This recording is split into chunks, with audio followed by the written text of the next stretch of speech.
wahlul 'uqdatam min lisani yafqahu qawli. Amma ba'du.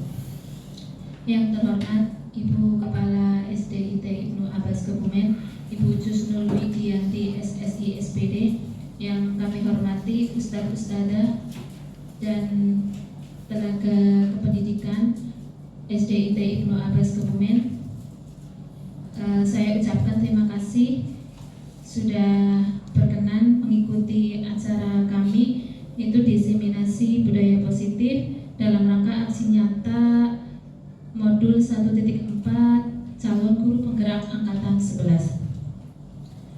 Pertama-tama marilah kita panjatkan puji syukur kehadirat Allah Subhanahu wa Ta'ala yang telah melimpahkan nikmatnya berupa nikmat sehat, nikmat iman, sehingga kita dapat berkumpul dalam acara siang hari ini. Yang kedua, sholawat serta salam marilah kita haturkan kepada junjungan kita Nabi Muhammad SAW yang kita nantikan syafaatnya di hari akhir. Amin Allahumma amin. Perkenankanlah saya sebagai pembawa acara akan membacakan susunan acara pada siang hari ini. Acara yang pertama yaitu pembukaan, acara yang kedua sambutan kepala sekolah, acara yang ketiga pengantar tujuan diseminasi, acara yang keempat inti, acara yang kelima tanya jawab, acara yang ketujuh studi kasus, acara yang kedelapan penutup. Marilah kita buka acara pada siang hari ini dengan membaca basmalah bersama. Bismillahirrahmanirrahim. Mudah-mudahan dengan bacaan basmalah acara kita dapat berjalan lancar dan diberikan keberkahan oleh Allah Subhanahu wa Ta'ala. Amin. Acara yang selanjutnya yaitu sambutan yang akan disampaikan oleh Kepala Sekolah SDIT Ibnu Abbas, beliau Ibu Jusnul Widianti SSI SPD. Kami silakan.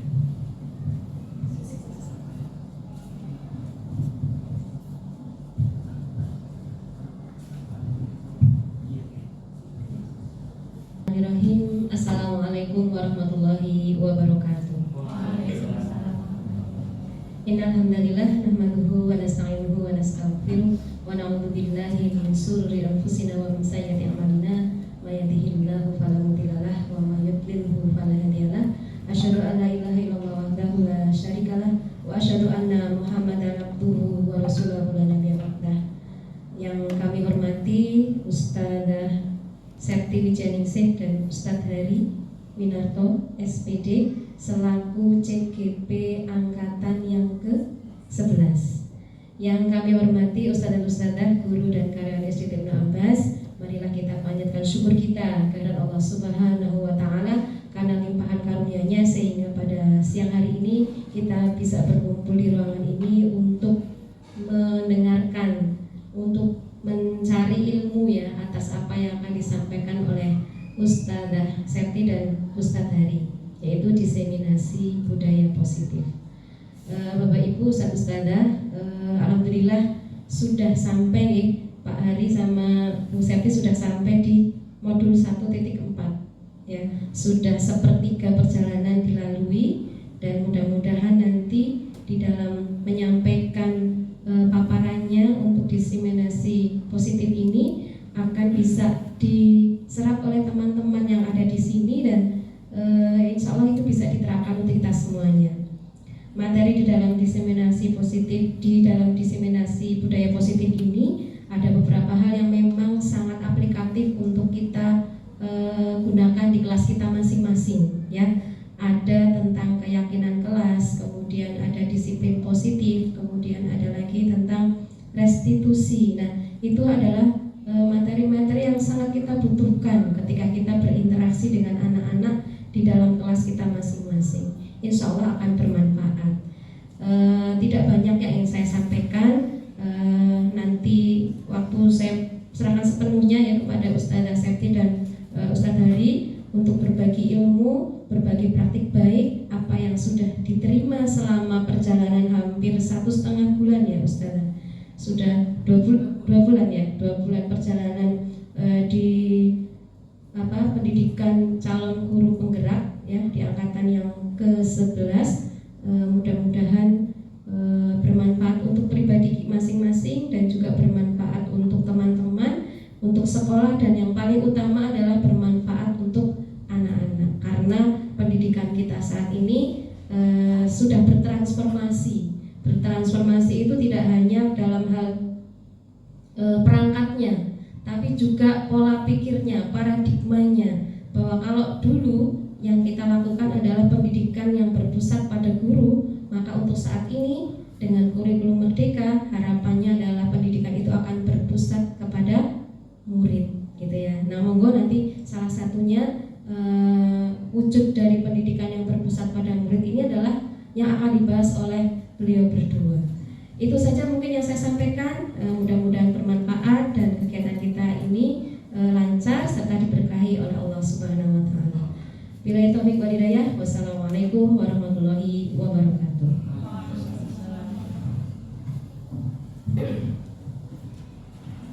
Terima kasih kepada Ustazah Jusnun yang telah menyampaikan sambutannya. Mudah-mudahan acara kita dapat berjalan lancar. Acara selanjutnya yaitu pengantar tujuan diskusi. Tujuan diseminasi hari ini kami berdua, saya Septi Wijianingsih dan sebelah saya Ustadz Hari Winarto, kami CGP Angkatan 11 akan menyampaikan aksi nyata kami diseminasi budaya positif yang telah kami dapat dalam pendidikan guru penggerak. Mudah-mudahan nanti ilmunya bisa diterapkan atau bisa diambil oleh ustadzah semua, sehingga nanti bisa merubah pendidikan menjadi lebih baik lagi. Seperti itu guys, ustadzah. Selanjutnya yaitu inti yang akan disampaikan oleh Ustadz Hari. Padanya waktu dan tempat disilakan. Terima kasih kepada Ustadz Septi yang memberikan waktu untuk saya sebagai pelaku dari aksi nyata diseminasi budaya positif. Assalamualaikum warahmatullahi wabarakatuh. Terima kasih Ustazah telah hadir dalam undangan kami untuk kali ini kita akan menyampaikan seminar ya. Dalam hal ini kita bahasa menjadi diseminasi budaya positif. Baik, saya mulai dari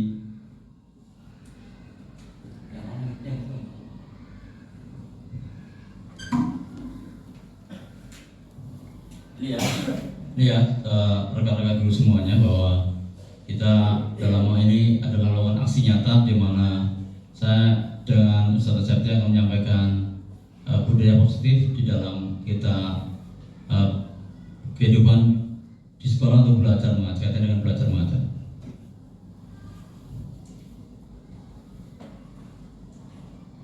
Baik, di sini kita perlu ada kesepakatan yang mana nanti kita sepakati bersama supaya menjadi kata yang kita tepati, kita hikmah bersama. Yang bersama mungkin kita saling menghargai, setuju? Ya, misalnya berkaitan di sini nanti ada yang berpendapat seperti apa, teman yang lain juga tidak mudah membantah atau mencemooh, tidak begitu ya. Tapi saling menghargai di antara kita. Karena dalam prinsip ini sesuai dengan prinsip dalam budaya positif juga. Yang kedua, kita menjadi pendengar yang baik. Misalnya kita nanti saatnya kita ngomong, kita menyampaikan sesuatu yang kita menyampaikan. Saatnya kita mendengarkan, ya kita mendengarkan. Yang ketiga mau apa nih? Yang ketiga mau apa nih? Kira-kira mau diisi apa? Kita mau ngapain? Boleh makan, apa boleh minum, apa boleh main HP misalnya. Dan kita fokus kepada kegiatan ini. Mau apa? Yang pertama saling menghargai. Boleh makan snack boleh. Iya. menerima telepon atau boleh menerima SMS atau WA. Iya. Apa nih? HP silent ya. Bener yang gak ada ngubungin. HP silent.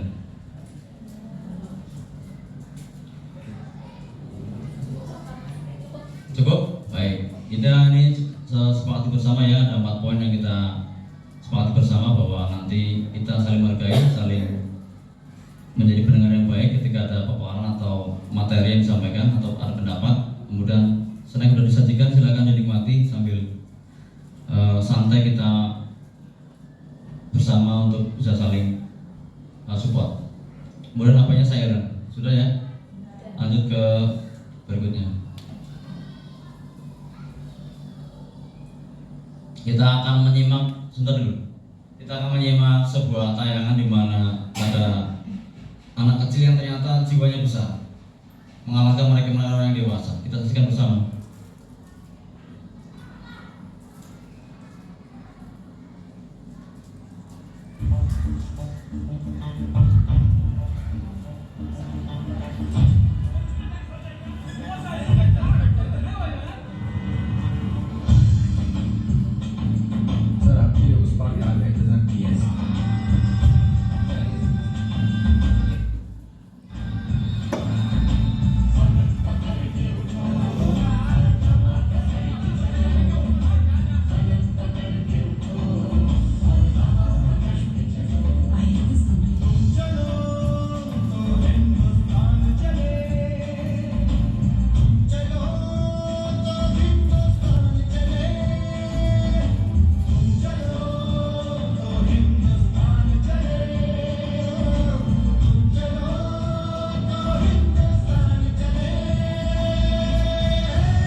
Inilah tadi sedikit yang bisa kita saksikan bersama bahwa ternyata anak kecil, orang yang kita anggap remeh, ternyata bisa begitu hebat dibanding kita yang dewasa ini, luar biasa. Sesuatu yang menghalangi bisa disingkirkan oleh ide seorang anak kecil. Yang lain hanya sekedar jadi penonton. Benar kita tidak begitu karena kita adalah calon-calon daripada guru yang bergerak untuk membumbungkan cita-cita atau mimpi kita bersama. Bisa disimpulkan sendiri-sendiri untuk kegiatan tadi yang bisa disaksikan bersama ya. Saya nggak perlu memberikan pemaparan lebih lanjut. Baik, sampai kepada poin ini untuk kita mulai akan diseminasi budaya positif.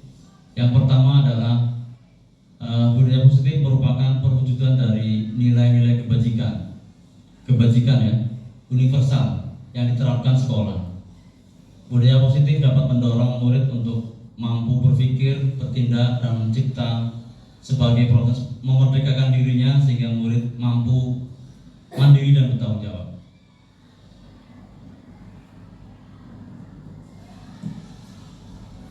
Seorang guru yang baik harus memiliki kemampuan dalam menciptakan dan mewujudkan budaya positif di lingkungan sekolah. Budaya positif tersebut dapat dijalankan dengan menerapkan konsep-konsep inti seperti ada 7 ya. Ada 7. Yang pertama adalah perubahan paradigma belajar. Yang kedua, disiplin positif. Yang ketiga adalah kebutuhan dasar manusia ya. Yang keempat, motivasi perilaku manusia. Yang kelima, keyakinan kelas atau keyakinan sekolah. Yang keenam, posisi kontrol guru. Ini. Yang ketujuh adalah segitiga restitusi.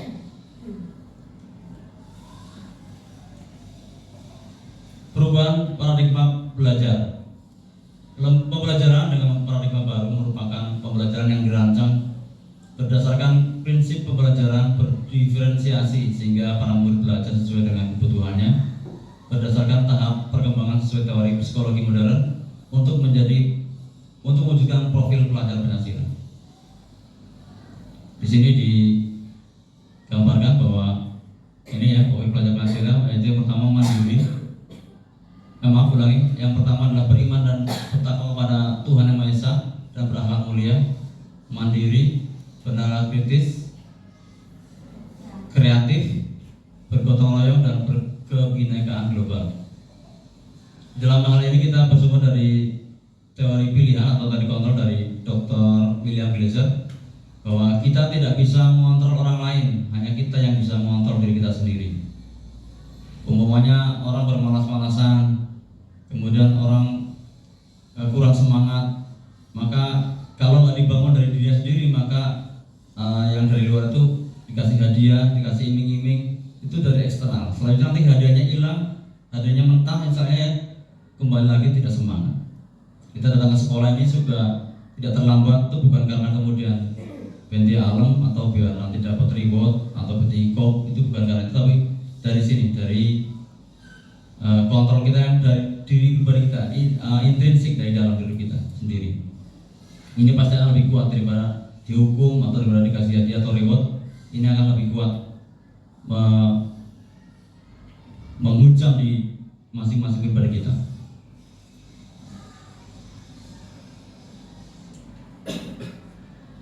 Disiplin positif. Disiplin positif merupakan kebiasaan hal baik yang mencakup sikap, perilaku maupun tutur kata oleh warga sekolah, terutama bagi murid agar dapat berkembang menjadi pribadi yang kritis, mandiri dan bertanggung jawab. Sebagai pendidik, praktik pendidikan, tujuan kita adalah di sini menciptakan murid yang memiliki disiplin diri sehingga mereka berperilaku sesuai dengan nilai-nilai kebajikan universal dan memiliki motivasi dalam diri mereka untuk menuju perubahan perilaku ke arah yang lebih baik, bukan akibat paksaan. Nah ini, ya akibat paksaan, ujian ataupun hukuman. Ini nanti relatif. Ketika paksaannya melemah, udah tua misalnya, ujiannya juga udah melemah karena harus habis, ya, hukumannya juga udah melemah karena lemah dalam hukum. Nanti efeknya adalah redanya semangat dari guru tersebut.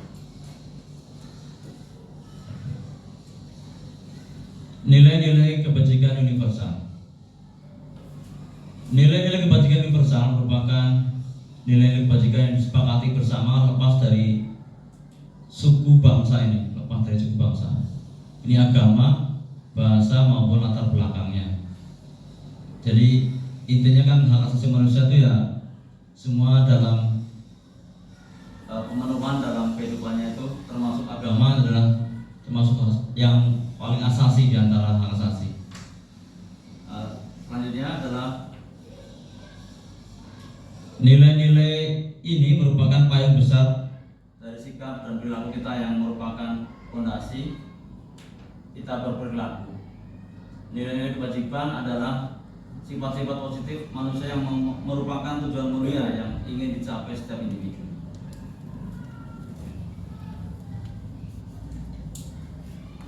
Kebutuhan dasar manusia. Kebutuhan dasar manusia merupakan sesuatu yang kita lakukan untuk mendapatkan apa yang kita inginkan. Seluruh tindakan yang kita lakukan memiliki tujuannya. Semuanya berusaha terbaik yang kita lakukan agar kebutuhan dasar manusia itu terpenuhi dengan baik. Ketika seorang murid melakukan perbuatan yang bertentangan dengan nilai-nilai kebajikan atau melanggar keyakinan kelas atau sekolah, hal itu sebenarnya dikarenakan mereka gagal dalam memenuhi kebutuhan dasar mereka.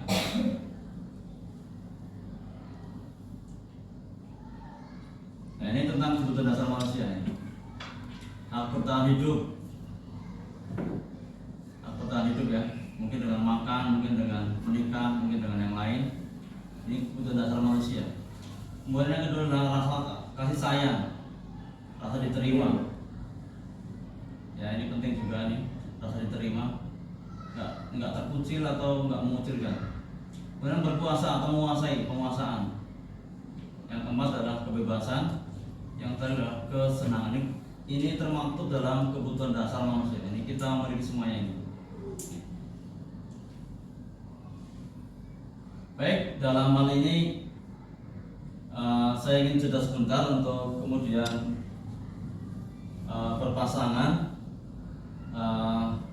peserta bisa saling berhadapan untuk untuk mempertahankan sesuatu yang sangat berharga untuknya sendiri. Caranya adalah nanti berhadapan ke pasangan ya, udah pas belum ini? Udah pas ya? Bahwa nanti guru semuanya nanti menggenggam, tangannya menggenggam, di dalamnya itu ada sesuatu yang sangat berharga. Yang pertama, pasangan yang pertama berusaha tidak boleh dibuka tangannya. Yang kedua, bagaimana berusaha untuk berhasil membuka isinya di sana. Ya, kita hitung mundur. Sudah berpasangan belum? Ya, yang berpasangan berarti ya, berpasangan ya. Iya, berpasangan. Ya, temannya berarti yang punya barang, yang punya hal yang berharga menggenggam, yang nggak punya silakan untuk berusaha membuka. Boleh dengan idik-idik, boleh dengan merayu, boleh dengan apapun. Ya, iya. Iya. Baik, kita mulai dari berusaha membuka apa yang berada di sini. Iya. Ada sesuatunya. Yang berada bisa dari apa ya? Ya, mungkin amanah ya, atau apa yang kira-kira berharga. Ya. Kita mulai siap? Kita mulai dari itu mundur ya? Boleh itu mundur ya? Itu mundur. Siap? Ya. 10 9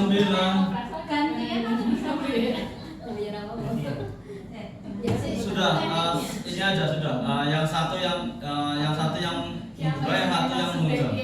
Yang ininya berhasil membuka genggaman amanah itu ya. Ya, kalau berhasil nggak selesai sesi ini ya alhamdulillah, berarti dia berhasil mempertahankan amanah itu. Kita hitung dulu siapa ya? Kita hitung dulu siapa yang menjadi yang genggam, siapa yang siap. 3 2 1 10 9 8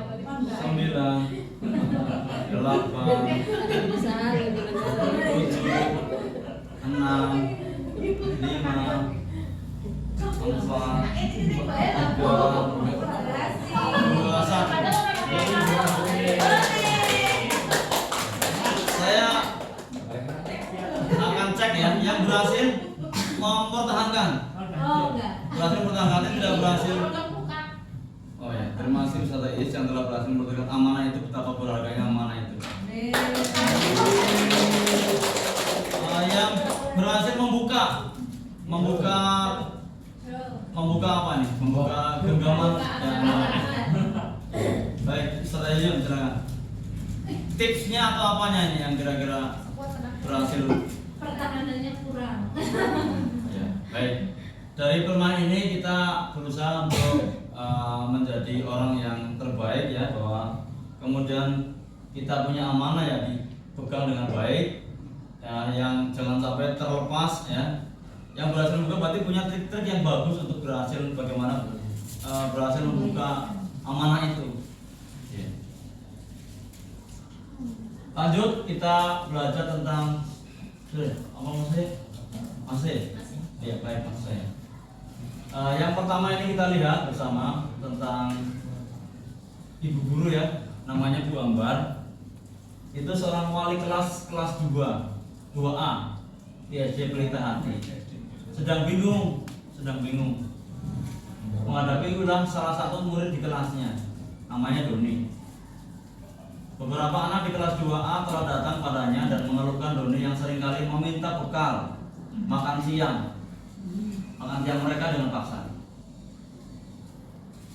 Jika Anda menghadapi situasi seperti Ibu Ambar, apa yang Anda lakukan?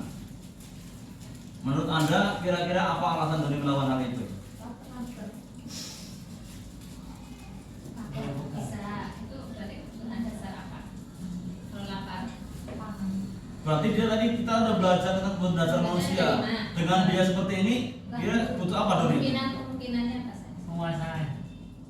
Penguasaan. Karena kenapa penguasaan Pak? Ya, Nggak bisa tahan. dia itu ingin menguasai semuanya. Menguasai temennya gitu. Iya, Ya, semuanya. bisa. Tapi efeknya adalah lapar ya. Iya. Apalagi yang sifat Lapar dasar berarti manusianya tadi Doni, kebutuhan. kebutuhan apa ya? Bertahan hidup betul. Itu ya yang kita ambil dari ini kasus ini. Mungkin nggak enak juga jadi makanannya ya, jadi nggak punya orang yang lebih enak lagi. Ini alasannya ternyata. Jadi lihat bersama. Ternyata dia lapar. Orang tuanya tidak membawakannya bekal. Dalam hal ini kita belajar ini sebagai kebutuhan dasar manusia itu dengan survival atau bertahan hidup kita tadi. Kan kita bertahan hidup. Ya. Kemudian rasa senang temannya jadi memperhatikan dia, jadi caper lah. Jadi nggak temanya gurunya ya kan. Kasih sayang mungkin dulu juga kurang. Rasa diterima juga kurang mungkin. Jadi ini terjadi mungkin di tempat kita. Kemudian ketiga adalah karena temannya jadi takut dengan dia. Ini sifatnya adalah penguasaan, ingin menguasai dan seterusnya. Nah ini motivasi dari perilaku manusia dari Diane Gosen dalam bukunya yaitu Restructuring School Discipline. Yang mengatakan ada 3 manusia yang motivasi perilakunya. Yang pertama adalah untuk menghindari ketidaknyamanan atau hukuman. Ya, jadi kita itu motivasinya ini ternyata untuk menghindari ketidaknyamanan atau hukuman. Yang kedua adalah untuk mendapatkan imbalan atau penghargaan atau reward dari orang lain, hadiah mungkin ya. Yang ketiga adalah untuk menjadi orang yang mereka inginkan dan menghargai diri sendiri dengan nilai yang mereka percaya. Ini motivasinya manusia itu seperti ini.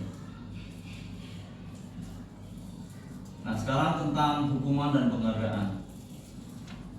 Alfikon menyatakan bahwa penghargaan ataupun hukuman adalah cara-cara mengontrol perilaku seseorang yang menghancurkan potensi untuk pembelajaran yang sesungguhnya. Secara ideal, tindakan belajar itu sendiri adalah penghargaan yang sesungguhnya. Jadi dalam hal ini kita memberikan penghargaan atau hukuman ternyata itu adalah malah menghancurkan potensi nih.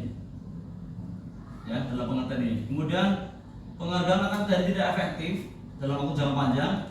Penghargaan juga akan merusak hubungan.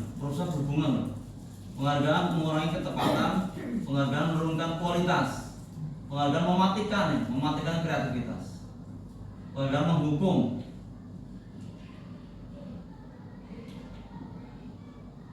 Baik, dari ini ya kita bisa simpulkan bahwa kemudian penghargaan punya efek, hukuman juga punya efek seperti itu. Baik, untuk mengetahui pemahaman Ustadz sekalian, kita akan ujikan ini. Nanti penyelenggara bisa memberikan jawaban-jawabannya di lembar ini. Disimak dan diperhatikan. Yang pertama ini adalah mencatat 100 kali di dalam buku kalimat bahwa saya tidak akan terlambat lagi, karena ini terlambat sekolah mereka. Nah di sini penjelasan menyebutkan ini hukuman apa konsekuensi? Nanti ya masing-masing. Kemudian yang kedua adalah lari mengelilingi lapangan basket 2 kali karena terlambat hadir di sekolah. Ini nanti hukuman apa konsekuensi? Dan seterusnya. Saya beri waktu 5 hitungan untuk menyimpulkan masing-masing ini. Diperhatikan dengan baik. 10, 9, 8, 7, 6, 5, 4, 3, 2, 1. Ini ya, yang berikutnya tadi yang ketiga, murid diminta untuk push up 15 kali karena tidak menggunakan masker ini saat ini musim corona kemarin. Yang keempat, menggantikan kertas tugas teman yang dicoret-coret. Yang kelima, membersihkan tumpahan air di meja karena tersenggol pada saat belajar. Keenam, meminta murid tidak mengenakan sepatu seharian di sekolah karena tidak mengenakan sepatu hitam. Yang ketujuh, lari mengelilingi lapangan bola basket 2 kali karena terlambat 10 menit untuk pelajaran berjamaah. Sudah punya gambaran? Yang pertama apa jawabannya? Hukuman. Yang kedua? Hukuman lagi, uang konsekuensi. Ya terserah. Yang ketiga? Yang keempat? Yang kelima? Yang keenam? Yang ketujuh? Ya, kita survei membuktikan.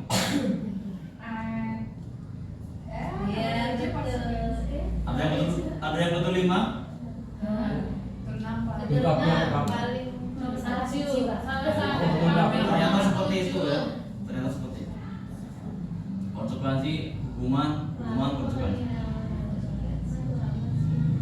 Baik, di sini kita menginjak pada restitusi. Restitusi merupakan sebuah pendekatan untuk menciptakan disiplin positif. Proses menciptakan kondisi bagi murid untuk memperbaiki kesalahan mereka, sehingga mereka bisa kembali pada kelompok mereka dengan karakter yang lebih kuat. Yang dilatari dosen tahun 2004. Kemudian restitusi adalah merupakan proses kolaborasi yang mengajarkan murid untuk mencari solusi masalah dan membantu murid berpikir tentang orang seperti apa yang mereka inginkan dan bagaimana mereka harus memperlakukan orang lain. Ini restitusi ya. Ada beda dengan hukuman ataupun konsekuensi. Ini restitusi tadi. Cukup apa yang kami sampaikan hari ini. Tanyakan kepada Ustaz Syafri untuk menyampaikan materi.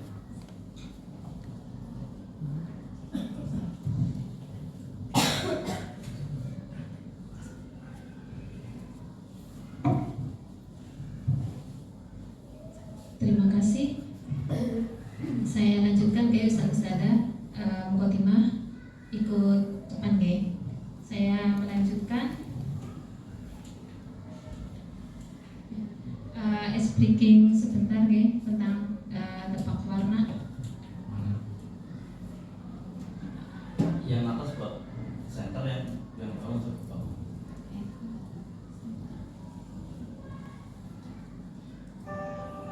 Ini center ini bawah dan atas. Warnanya, bukan tulisannya. Merah. Contoh ya. Kasih contoh. Kayak siap-siap.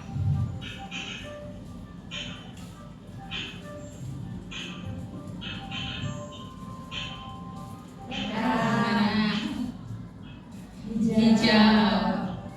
Putih, biru, kuning, pink, kuning, hijau. Mulai. Oke, cukup.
mengapa tidak peraturan saja? Mengapa harus keyakinan kelas?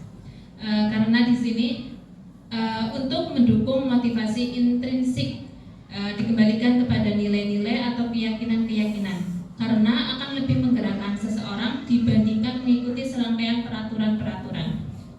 Kalau peraturan itu yang dibuat biasanya sepihak, misalnya peraturan kelas yang membuat hanya guru, terus disampaikan ke anak-anak, ini peraturan-peraturannya, kita tempel, anak-anak harus mematuhi peraturan.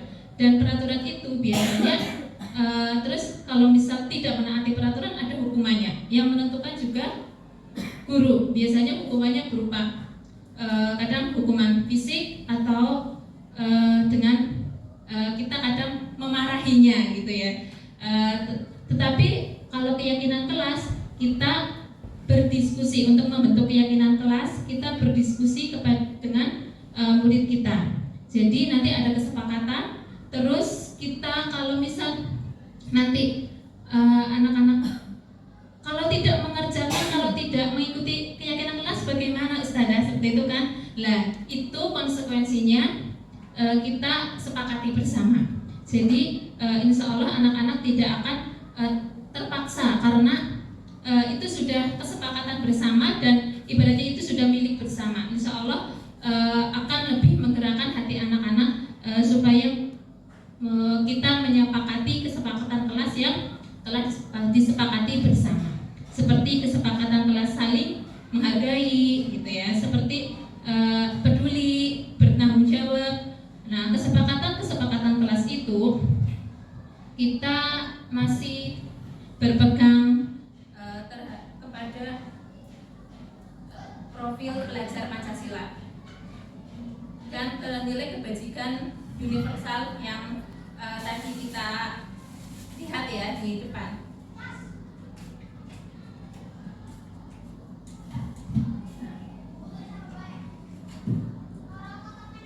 Untuk peraturan kelas,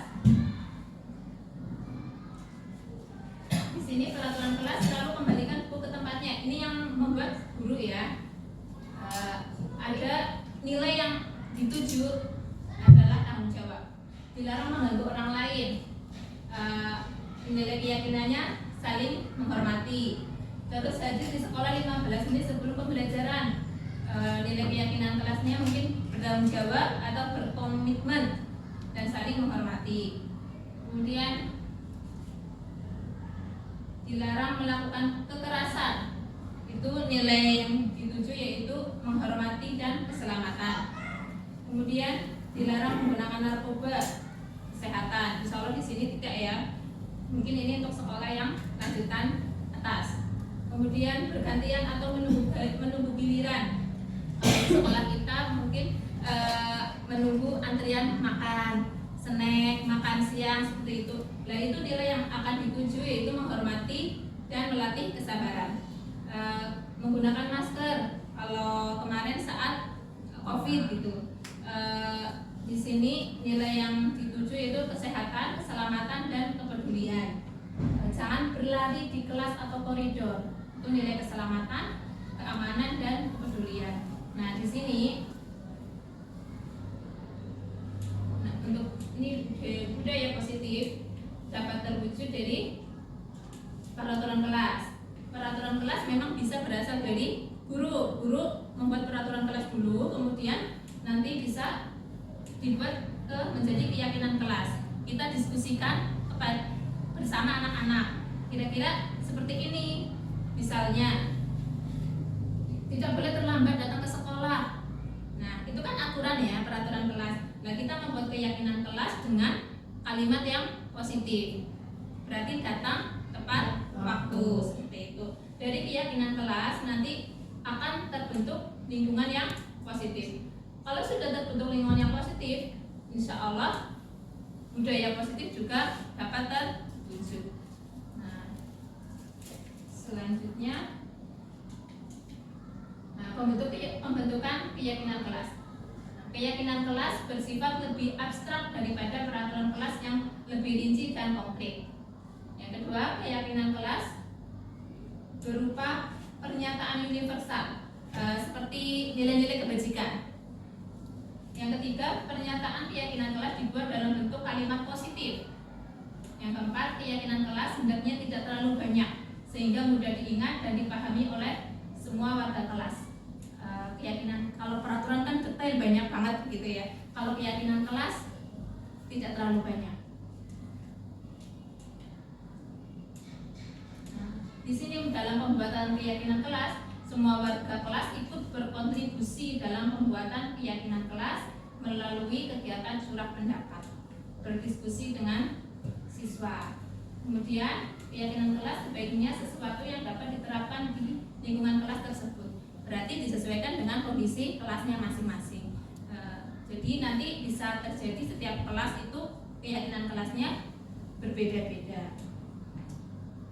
Tapi untuk nilai kebajikannya mungkin bisa satu sekolah itu disamakan.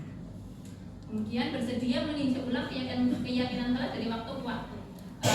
Keyakinan kelas misal kita membentuknya untuk 1 tahun, tidak seperti itu, tidak harus seperti itu ya. Suatu saat dalam kondisional kita meninjau ulang lagi, kita sepakati lagi dengan anak-anak bisa.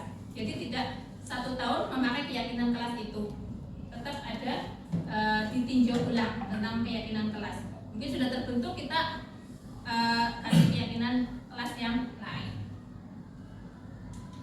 Nah, contoh keyakinan kelas, insya Allah kita sudah praktek, sudah membuat keyakinan kelas,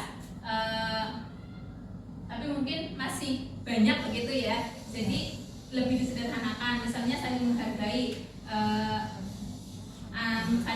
antar guru dan murid. Nanti anak sudah bisa mencerminkan sendiri, saya harus saling menghargai itu yang bagaimana, seperti apa, insya Allah seperti itu. Selanjutnya posisi kontrol guru. Nah, di sini ada 5 posisi kontrol guru, yaitu yang pertama penghukum, yang kedua pembuat merasa bersalah, yang ketiga teman, yang keempat pemantau, yang kelima manajer. Di sini yang paling baik itu manajer. Kalau penghukum biasanya itu yaitu dengan menghukum dengan fisik atau dengan ada membentak seperti itu. Kalau merasa bersalah biasanya dengan kata-kata halus gitu, tapi makjelek gitu. Nah, jelek. Kalau teman itu kadang ada sisi positifnya, ada sisi negatifnya. Kalau kita memposisikan teman, mungkin anak akan merasa tidak ada batas, ya, seperti itu, tidak ada batas. Sisi positifnya kita dekat dengan anak, mungkin kalau anaknya mudah diberitahu, dengan posisi teman mungkin akan lebih mudah. Tapi kalau kadang-kadang tidak ada batasan, itu yang negatifnya. Kalau pemantau ini kita memantau anak, kemudian dia salahnya apa gitu, kita beritahu. Tapi kalau manajer, nanti kita belajar dengan segitiga restitusi untuk kalau anak itu ada masalah. Manajer lebih memanage gitu ya. Manajer berarti memanage, bisa kita mengendalikan anak, mengatur anak, tapi dengan yang kata-kata yang positif. Nah, ini 5 posisi kontrol tadi yang menghukum dengan kata-kata menghardik, menunjuk-nunjuk, menyakiti dan menyindir. Terus membuat merasa bersalah, berceramah dan mengatakan seharusnya ibu kecewa gitu ya. Terus ada kecewa, kok kamu bisa melakukan seperti itu, ya, makjelek gitu kata-katanya. Terus teman membuatkan alasan-alasan untuk muridnya. Kemudian pemantau, menghitung dan mengukur. Manajer mengajukan pertanyaan-pertanyaan. Nah, ini kalau penghukum kata-katanya kamu tidak melakukannya, awas ya, rasakan. Nah, kalau yang membuat masalah, kamu seharusnya sudah tahu, ibu lelah sekali mengatakannya, ibu stres. Terus yang teman, ayolah lakukan demi ibu. Nanti ibu dimarahi sama kepala kalau kamu tidak mengerjakan tugas gitu ya. Terus pemantau, apa peraturannya? Kita memantau anak salah, kita memberitahu apa, kamu peraturannya apa? Kok kamu bisa seperti itu, melanggar? Kalau yang manajer, apa yang kita yakini, apa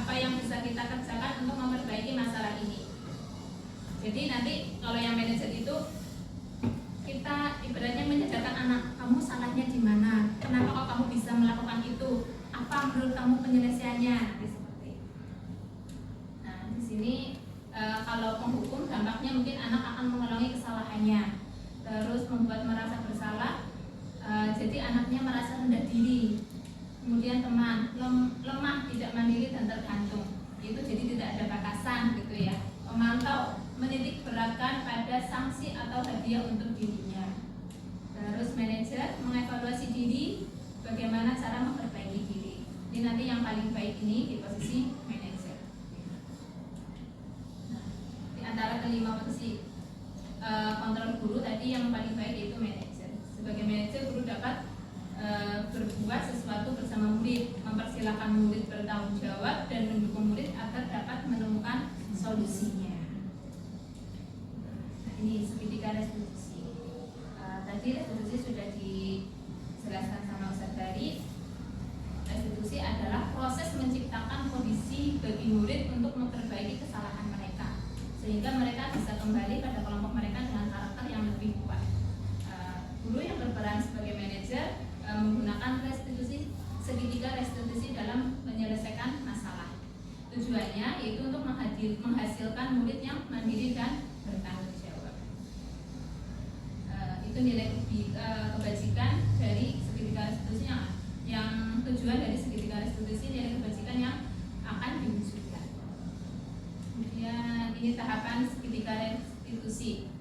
Yang pertama yaitu menstabilkan identitas.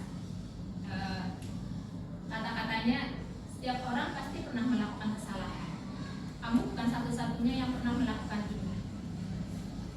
Terus yang kedua, validasi tindakan yang salah.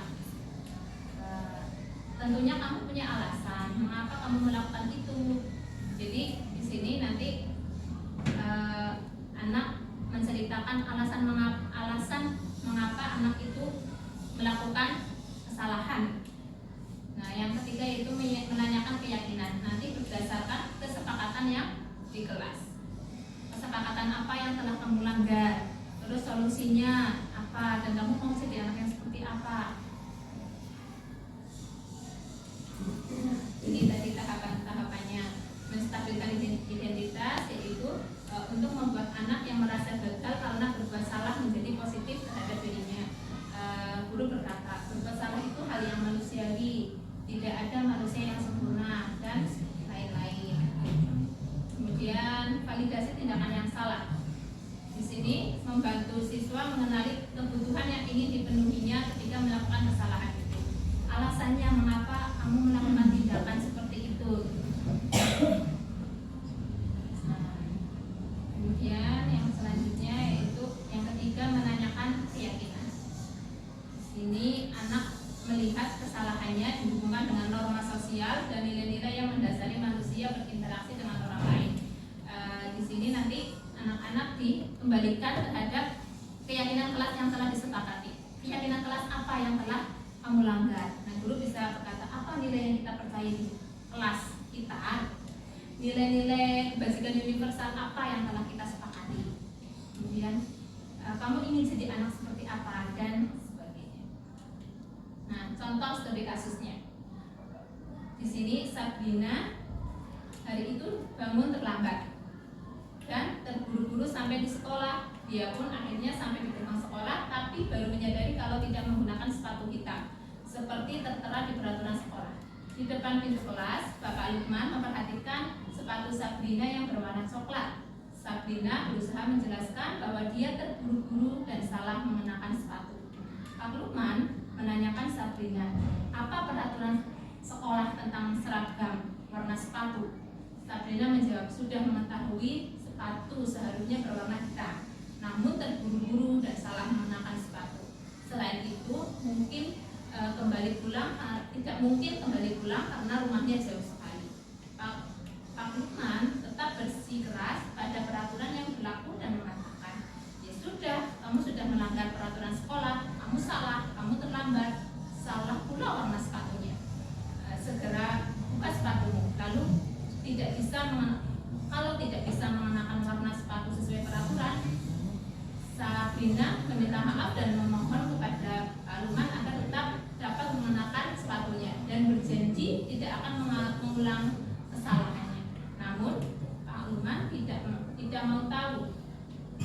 tidak, kamu telah melanggar peraturan sekolah. Kalau tidak sanggup ambil sepatu di rumah atau diantarkan sepatu ke sekolah, ya sudah, kamu tidak bersepatu saja seharian. Sekarang copot sepatumu dan silakan belajar tanpa sepatu seharian. Sabina pun dengan berat hati mencopot sepatunya dan memberikannya kepada Pak Lukman. Seharian dia tidak berani berkeliling sekolah karena malu dan lebih banyak berdiam diri di kelas tanpa alas sepatu. Nah, dalam kasus di atas, posisi apakah yang diambil oleh Pak Lukman? Nah, posisinya apa? Yang penghukum, karena itu ya fisik dan tidak boleh mengenakan sepatu. Sini nih penghukum. Kamu sudah melanggar peraturan sekolah, kamu salah, kamu terlambat. Dengan kata-kata yang menghardik atau kata-kata yang keras. Gitu. Selanjutnya, bila Pak Lukman mengambil posisi sebagai seorang manajer, apa yang akan dikatakannya? Nah, mungkin kalau sebagai manajer nanti akan menggunakan segitiga restitusi dengan cara ya tahap yang pertama menstabilkan identitas. Mungkin ditanya kenapa alasannya datang terlambat, mengapa tidak memakai sepatu sesuai dengan aturan sekolah, validasi tindakan yang salah. Sabina, kamu tentu mempunyai alasan mengapa kamu tidak menggunakan sepatu hitam. Kan nanti dia punya alasan kenapa tidak, dia menjelaskan alasannya. Yang selanjutnya tahap ketiga menanyakan keyakinan. Menurut kamu keyakinan sekolah apa yang telah kamu langgar? Nah, nanti dari sini anak akan oh iya, saya salah tidak memakai sepatu warna hitam. Nah, solusinya apa? Nanti ditanyakan seperti itu. Solusinya mungkin karena terlambat tadi ya, saya akan datang tepat waktu, tidak terlambat lagi, dan akan lebih teliti dalam memakai sepatu. Nah, selanjutnya iya. Nanti ustazah dibagi menjadi 2 kelompok ya untuk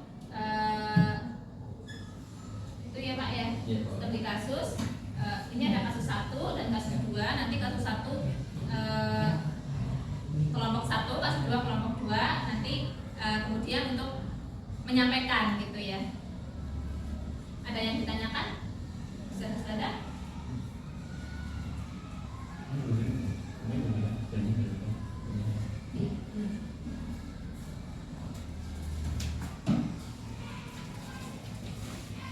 Kita tidak membaca di sini. Ini ada memberikan print out yang teman-teman mengatakan. Kalau misal nanti ada atau masih bingung bisa ditanyakan. Pembagian kelompoknya gimana Pak Hadi? 1, 2, 3 aja. 1, 2, 3. 1, 2, 3. Ya, ini bukan 1. Apa 2 aja? Ya nanti kasusnya sama ya. 1, 2 aja. Ini karena sedikit 2 toh. Oh, ya udah 1, 2, 1. 3. Bapak 1. 1 ini. Ini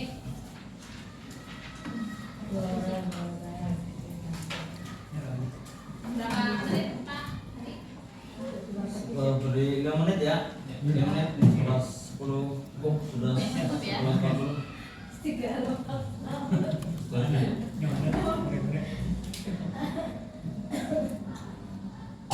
Mulai dari sekarang. Dari sekarang. Sebelum 40 sekarang. Ya, 10.40.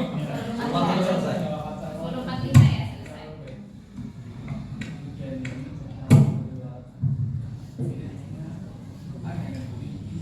Ini kalau yang sudah ya, satu ya. Ini satu dibaca Pak. Ini buat sisi. Nah,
baca. Ya, baca.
Sudah selesai? Alhamdulillah.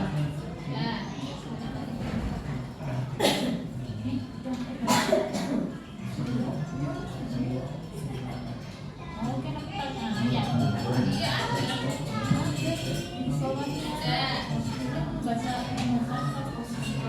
Apakah sudah? Apakah sudah? Sudah apakah? Masih ada waktu 2 menit.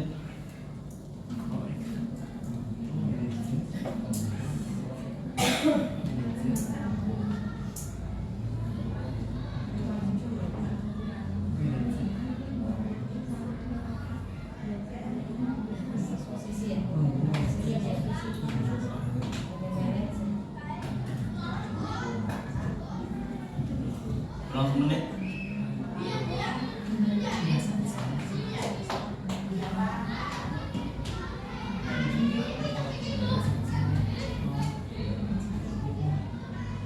Karena hampir setiap kita mengalami masalah ya, masalah sekarang ini bukan ini.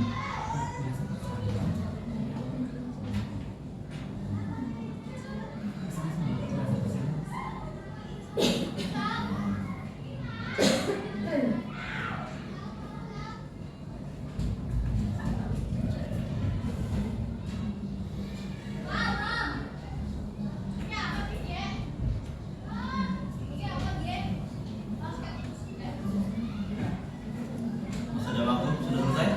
Kelompok 1 sudah? Kelompok 2 sudah? Ya masih, kalau masih alot ini. Masih ada waktu, tenang saja. Yang Ivan sudah selesai nih, yang Ivan. Waktu habis? Waktu habis. Kita bahas ya satu persatu ini. Oh iya maaf. Dari kelompok 1 perwakilan menyampaikan kami berdiri. Kelompok 1.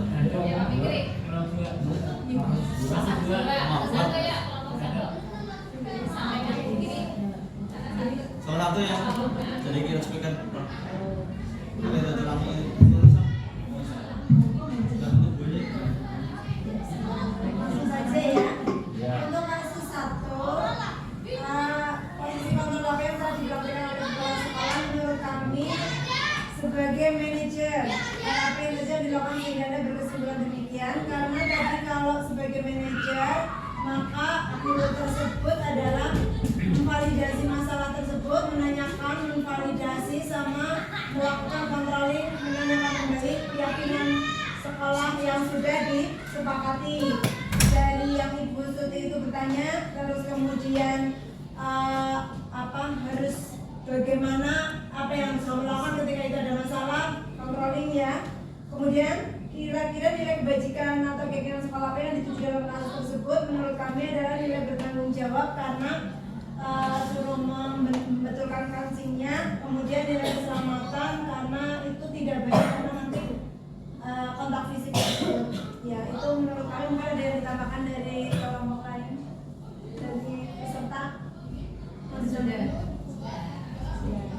Terima kasih Salih, sudah kita berikan. Terima kasih waktu baru nyampe, informasinya ternyata bisa meresap dengan baik, menyerap dengan baik. Baik, kita lanjutkan. Kelompok 2. Nomor berapa ini? Nomor berapa? Ayo, buka ini. Ini kelompok 2. Cukup. Kita tadi ustaznya terlambat jadinya ini ikut motor. Lanjut. Masuk ya. Untuk kelas 2 itu Fajar tidak memperhatikan Ibu Dani yang sedang menjelaskan mata pelajaran bahasa Inggris. Untuk pertanyaannya langsung saja, posisi kontrol apa yang diambil oleh Ibu Dani dalam pendekatan kepada Fajar? Yaitu kami memilih pendekatan sebagai teman karena mungkin Fajar butuh yang namanya diperhatikan atau butuh teman untuk bisa menyadarkan bahwa hal itu tidak baik, karena di sini posisi Fajar itu acuh terhadap ajakan dari Ibu Dani agar memperhatikan. Kemudian yang kedua, membaca sikap Fajar, kira-kira kebutuhan apa yang diperlukan oleh Fajar, yaitu kebutuhan untuk konsentrasi terhadap pelajaran yang disampaikan oleh Ibu Dani. Terima kasih. Terima kasih Ustaz. Ya.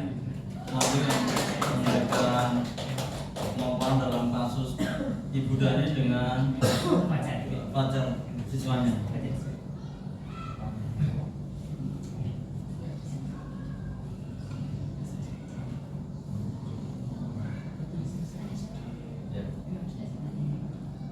Baik, kita lanjutkan ke sesi berikutnya, yaitu tentang tanya jawab. Silakan kepada rekan-rekan guru untuk bisa memberikan pertanyaan. Semoga.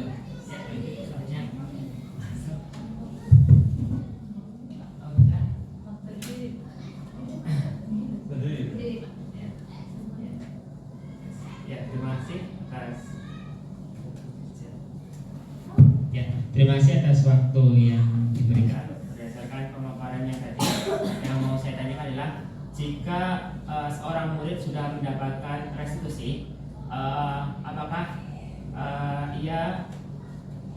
jika seorang murid sudah mendapatkan restitusi, apakah ia wajib untuk mendapatkan konsekuensi itu lagi? Terima kasih.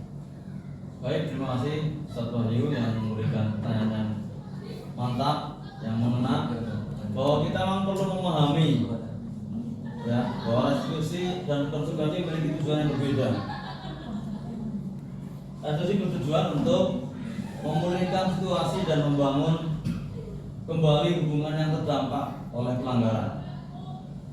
Konsekuensi merupakan bagian dari tatanan yang sudah ada dalam sekolah yang hadir dalam tujuannya untuk membantu murid belajar dari kesalahannya dan mendorong mereka untuk membuat pilihan yang lebih bertanggung jawab di masa mendatang. Sehingga setelah direstitusi dan setelah dilakukan, maka konsekuensi tetap harus dijalankan oleh murid sebagai bentuk pertanggungjawaban dari pelaku yang sudah dilakukan oleh murid. Terima kasih. Lanjutnya pada penanya berikutnya, bertanya. Silakan, Ustaz Iris. Berdiri aja, dari kamera. Yang ingin saya tanyakan, apakah setiap masalah dalam budaya positif dalam menyelesaikannya itu selalu menggunakan segitiga restitusi? Ya, itu saja. Baik, terima kasih Ustaz Iris. Saya mencoba menjawab ya. Tadi pertanyaannya, apa semua masalah dalam penyelesaiannya memakai segitiga restitusi, gitu ya.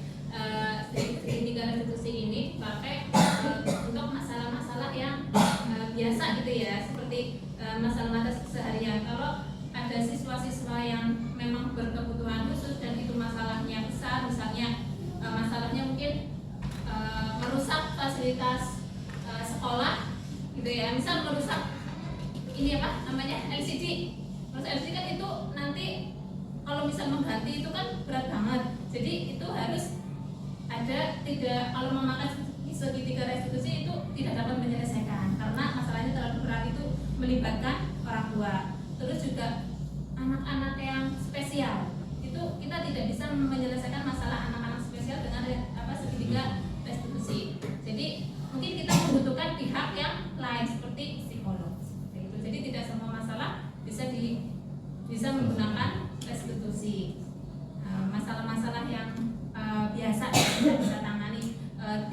tidak menggunakan hukuman gitu ya, tapi kita kembalikan lagi dengan keyakinan kelas kita seperti itu.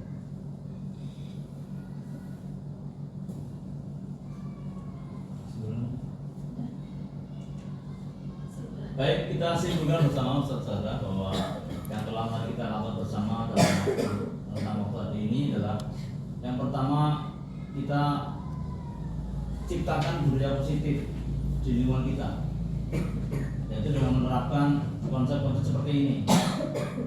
Yang pertama, disiplin positif, kebutuhan dasar manusia, motivasi perilaku manusia, keyakinan kelas, posisi kontrol guru, ketiga restitusi. Tidak semua masalah dapat diselesaikan menggunakan metode ini. Tadi disampaikan ada beberapa kasus memang khusus, ya istimewa ini, ada yang khusus yaitu oleh psikolog. Terima kasih waktunya kami ucapkan. Mohon maaf atas segala kekurangan, kami berdoa maaf. Saya sekian. Wassalamualaikum warahmatullahi wabarakatuh. Waalaikumsalam warahmatullahi wabarakatuh. Baik, terima kasih Ustaz Ustazah yang telah menghadiri acara pada siang hari ini. Mudah-mudahan ilmunya dapat bermanfaat. Marilah kita tutup acara pada siang hari ini dengan munajat hamdalah. Alhamdulillah.